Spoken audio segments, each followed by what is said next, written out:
এর মানে আল্লাহ রাব্বুল আলামিন বলেন, এই যখন আমি এগুলি দিব, সব রেকর্ড তোমার সামনে যখন চলে আসবে, এবার আমি তোমাদের নির্দেশ দিব, ইকরা কিতাবাকা কাফা বিনাফসিকাল ইয়াওমা আলাইকা হাসিবা।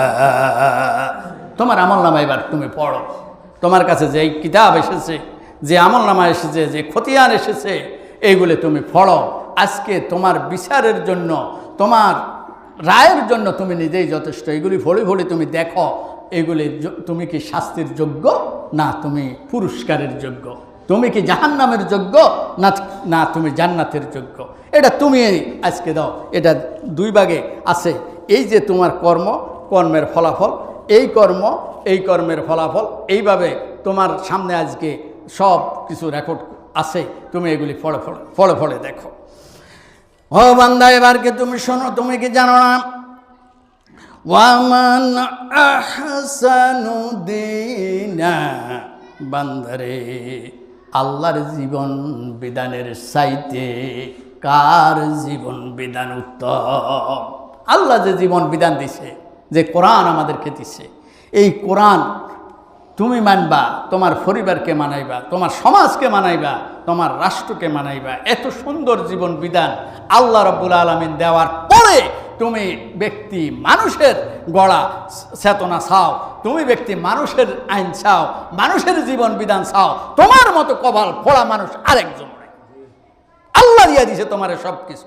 আল্লাহকে আমি এই কোরআনের ভিতরে তোমার গোটা জিন্দেগি যা লাগবে আমি সব দিয়া দিছি। সুতরাং তুমি মানুষের কাছে কেন গেলা? মানুষের জীবন বিধানের কাছে কেন গেলা? মানুষের সংবিধানের কাছে কেন গেলা? মানুষের জীবন বিধান কেন মানবা? মানুষের চেতনার কথা তুমি কেন কইলা? আল্লাহ রাব্বুল আলামিন বলেন, শোনো, ইন্নাল্লাযীনা তাদউনা মিন দুনিল্লাহি ইবাদুন আমসালুকুম। সব জবাব আল্লাহ নিজে দিয়া দিছে। বান্দারে, তুমি যেরকম একজন মানুষ, আর যার কাছে তুমি চেতনা খোঁজো, যার কাছে তুমি আইন খোঁজো, যার কাছে তুমি তোমার জীবন পদ্ধতি খোঁজো, ওটাও তো তোমার মতো আমার আরেকটা মানুষ, একই তো মানুষ। তুমি যার কাছে আইন চাও, সে তো আমার মতো মানুষ। সে তোমারে কি আইন দিবে? সে তোমারে কি আইন দিবে? সে তোমার জীবন বিধান কি দিবে? সে তোমার কি পরামর্শ দিবে? সেও তো তোমার মতো আমার একটা গোলাম। আমার একটা গোলামের কাছে আর একটা গোলাম কি চাও? তার জীবন বিধান তো আমি নিজেই দিছি, তুমি তার কাছে কি চাও? বান্দারে, ওয়া মিম্মান আসলামা ওয়াজহু লিল্লাহি ওয়া হুয়া মুহসিন। বান্দারে, আমি যে জীবন বিধান দিয়েছি, যে কোরআন দিয়েছি, আমার কোরআনের সামনে মাথা নত করে দে। এর সামনে মাথা নত করে দে। এর কাছে তুই আনছা, তোর সমাধান এর কাছে চা।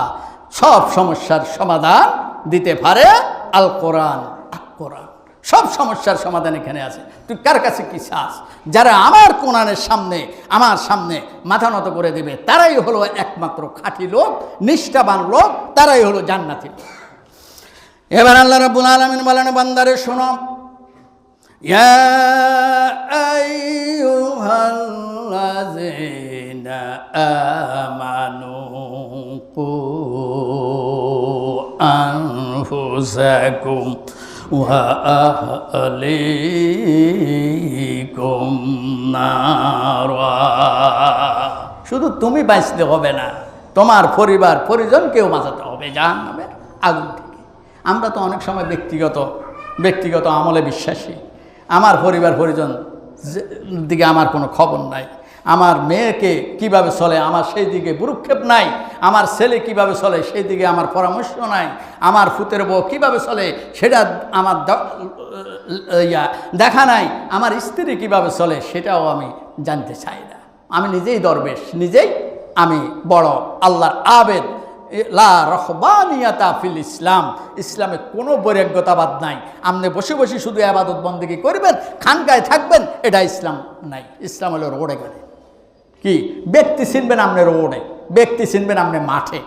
আমি তো এখন আপনাদের ক্ষতি খুব ভালো, আপনারা মনে করেন আমি খুব ভালো মানুষ। আমারও চিনতে হইলে যাইতে হইব, আমার পিছনে যাইতে হইব মাঠে, আমার প্রতিষ্ঠানে।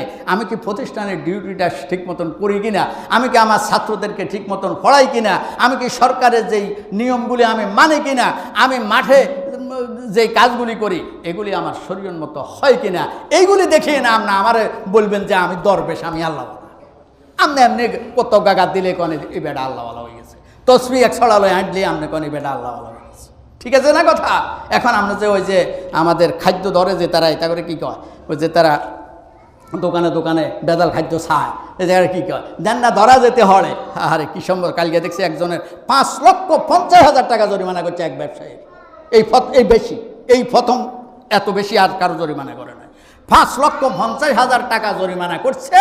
এটা বলছে এই জরিমানা দেওয়ার পর আমরা চাইবো আপনি কি ব্যবসা করতে পারবেন না, পারবেন না।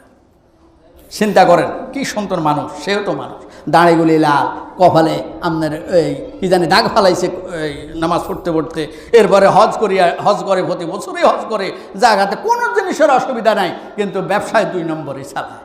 ঠিক আছে কথা? ইঞ্জেকশনগুলি ধরছে, ইঞ্জেকশনগুলি যেগুলি দিলে মানুষগুলি মারা যাবে। হ্যাঁ, এই সমস্ত 2 নম্বর মালগুলি আমরা বিক্রয় করি। এই সমস্ত 2 নম্বর ভেজাল আমরা দিয়ে একটা খাদ্য হতে পাবেন না যেখানে ভেজাল মিক্স না করে, বিষ মিক্স না করে। ঠিক আছে কথা? তা আমরা তো এক দিক দিয়ে আমরা দরবেশ, আরেক দিক দিয়ে আমরা ভেজাল খাদ্য দিতেছি মানুষকে। তাহলে আমার দরবেশে কোথায় যাবে এবার চিন্তা করে। এবার আল্লাহ রাব্বুল আলামিন বলেন, শোনো, তুমি নিজে ইবাদত করলে হবে না, সমাজের মধ্যে সমাজ ঠিক আছে কিনা, তোমার পরিবার ঠিক আছে কিনা, সমাজের মানুষগুলি আল্লাহর পথে আছে কিনা, সমাজের মানুষগুলি দিন চায় কিনা, কোরআন চায় কিনা, এগুলিও তোমার লাগবে। ও মিয়া সাহেব, লূত আলাইহিস সালামের সময় একটা